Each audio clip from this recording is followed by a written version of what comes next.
Capítulo 11. Os apóstolos e os irmãos de toda a Judéia ouviram falar que os gentios também haviam recebido a palavra de Deus.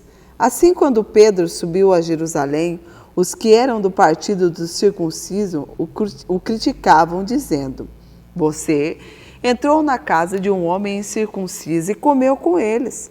Pedro, então, começou a explicar-se exatamente como tudo havia acontecido. Eu estava na cidade de Jope orando, caiu em êxtase e tive uma visão. E vi algo parecido como um grande lençol, sendo debaixo do céu, presos pelas quatro pontas, e que vinha até o lugar onde eu estava. Olhei para dentro dele e notei que ali havia quadrúpedes da terra, animais selvagens, répteis e aves do céu. Então ouvi uma voz que dizia: Levante-se, Pedro, mata e coma. Eu respondi: De modo nenhum, Senhor. Nunca entrou na minha boca algo impuro ou imundo. A voz falou do céu pela segunda vez: Não chamem de impuro ao que Deus purificou. Isso aconteceu 3 vezes. Então tudo foi recolhido ao céu. Na mesma hora, chegaram à casa em que eu estava hospedado 3 homens que me havia enviado de Cesareia. O Espírito me disse: Não te hesites em ir com eles. Estes 6 irmãos também foram comigo e entramos na casa de um certo homem. Ele nos contou como o anjo lhe havia aparecido em sua casa e dissera: Mande buscar em Jope a Simão, chamado Pedro, e lhe trará uma mensagem por meio da qual vocês serão salvos e todos da sua casa. Quando comecei a falar, o Espírito do Senhor desceu sobre eles, como sobre nós no princípio. Então me lembrei do que o Senhor tinha dito: João batizou com água, mas vocês serão batizados com o Espírito Santo.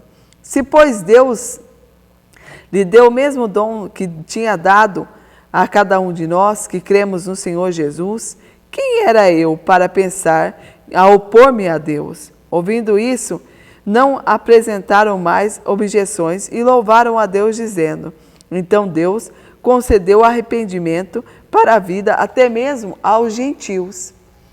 Os que tinham sido dispersos por causa da perseguição desencadeada com a morte de Estevão chegaram até a Fenícia, Chipre e Antioquia, anunciando a mensagem apenas aos judeus. Alguns deles, todavia, cipriotas e sirineus foram a Antioquia e começaram a falar também aos gregos, contando-lhes as boas novas a respeito do Senhor Jesus. A mão do Senhor estava com eles, e muitos creram e se converteram ao Senhor. Notícias chegaram do fato aos ouvidos da igreja em Jerusalém, e eles enviaram a Barnabé e a Antioquia. Este, ali, chegando, vendo a graça de Deus, ficou alegre e os animou a permanecerem fiéis ao Senhor de todo o coração. Ele era um homem bom, cheio do Espírito Santo e de fé. Muitas pessoas foram acrescentadas ao Senhor. Então Barnabé foi a Tarso procurar Saulo e, quando o encontrou, levou-o para Antioquia. Assim, durante um ano inteiro, Barnabé e Saulo se reuniram com a igreja e ensinaram a muitos em Antioquia.